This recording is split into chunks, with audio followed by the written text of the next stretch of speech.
Hello കൂട്ടുകാരെ, അപ്പോൾ ഇത് നമ്മുടെ നാട്ടിൽ നിന്നൊരു ഉത്സവം ഉണ്ടായിരുന്നു കേട്ടോ. അപ്പോൾ ഞങ്ങൾ പോയി തൊഴാൻ രാവിലെ തന്നെ പോയി. ഇത് 3 ദിവസമായിട്ട് നടക്കുന്ന ഉത്സവമാണ്. ഇന്ന് ലാസ്റ്റ് ഡേ കേട്ടോ. അപ്പോൾ ഞങ്ങളിന്ന് പോയി. നേയാസിത സ്കൂളിൽ നിന്ന് പോകാതെ രാവിലെ തന്നെ വന്നിട്ടുണ്ട് കേട്ടോ. പൂവൊക്കെ കണ്ടപ്പോൾ പൂവൊക്കെ വേണം തന്നെ അത് മേടിച്ച് വെച്ച് കൊടുത്തിട്ടുണ്ട്. സുന്ദരിക്കുട്ടിയായിട്ട് നിൽക്കുന്നുണ്ട് കേട്ടോ. ഒരുപാട് നേരം ക്യൂ നിൽക്കേണ്ടി വന്നിട്ടോ തൊഴാൻ വേണ്ടിയിട്ട്. അത്രയ്ക്ക് തിരക്കായിരുന്നു.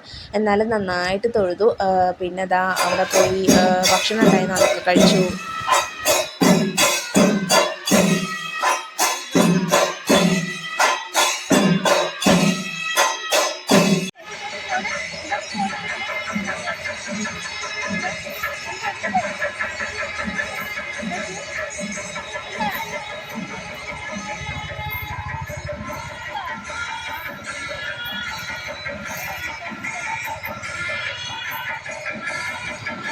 നമ്മുടെ നേമോൾ ആദ്യമായിട്ടാണ് എന്നെ കാണുന്ന സന്തോഷം കണ്ടില്ല. അവൾ ഇതുവരെ ചിത്രത്തിലൊക്കെ കണ്ടിട്ടുള്ളൂ.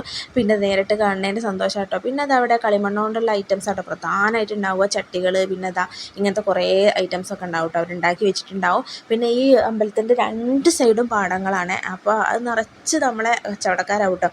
പല ഐറ്റങ്ങളുണ്ടാവും. പൊരി, ജിലേബി, അതുപോലെ നുറുക്ക്, പിന്നെ മാല, വള, കളിപ്പാട്ടങ്ങൾ, എല്ലാ ഐറ്റംസും ഉണ്ടാവും കേട്ടോ.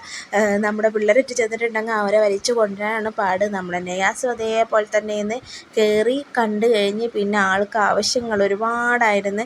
എങ്ങനെയൊക്കെയോ പി പി ഒക്കെ പിടിച്ച് നിൽക്കുന്നുണ്ട്. പി പിയും പിന്നെ ഒരു ഗാർഡൻ സെറ്റ് പോലത്തെ അതിലേക്ക് ആവശ്യമുള്ള ഒരു സെറ്റ്, അങ്ങനത്തെ ഒരു പാത്രത്തിൻ്റെ പ്ലാസ്റ്റിക് സംഭവം ആട്ടോ അവൾ എടുത്തത്. നല്ല റേറ്റ് ആവട്ടോ ഇവർക്ക് ഇവിടെ. അവർ നല്ല റേറ്റിലാവും സാധനങ്ങളൊക്കെ കൊടുക്കുക. കുട്ടികളെ കൊണ്ടുപോയി പിന്നെ പറയണ്ടല്ലോ, എങ്ങനെയായാലും വാങ്ങാതെ അവർ വരില്ല. പിന്നെ ഉണ്ടായിരുന്നത് ഇതാട്ടോ ഗാർഡനിങ് ആണ്.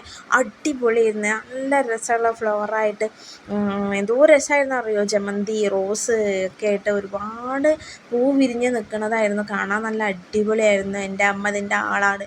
അതുകൊണ്ട് തന്നെ ആളവിടെ സ്റ്റക്കായി. എന്ത് മേടിക്കണം എന്നറിയാതെ ഒരുപാട് നേരം നിന്നിട്ടോ. അപ്പോൾ അങ്ങനെ ലാസ്റ്റിലേക്ക് ഒരു 2-3-4 ചെടിയൊക്കെ സെലക്ട് ചെയ്ത ആൾ മേടിച്ചു. പിന്നെ അത് ഞങ്ങളവിടെ നിന്ന് കുറേ വീഡിയോസും ഫോട്ടോസും ഒക്കെ എടുത്തു. നല്ല അടിപൊളിയായിരുന്നു കേട്ടോ. ഒരുപാട് അറിയുന്ന ആൾക്കാരൊക്കെ ഉണ്ട്. ഉത്സവമായ അങ്ങനെയല്ലേ, നമുക്കറിയുന്ന ഒരുപാട് ആൾക്കാരെ, നാട്ടിലെ ആൾക്കാരെ കാണാം. പിന്നെ നമ്മൾ അവിടെ വന്നു പോയ ആന വേറൊരു അമ്പലത്തിൽ ഉണ്ടായിരുന്നു. അപ്പോൾ ഞങ്ങൾ വരുന്ന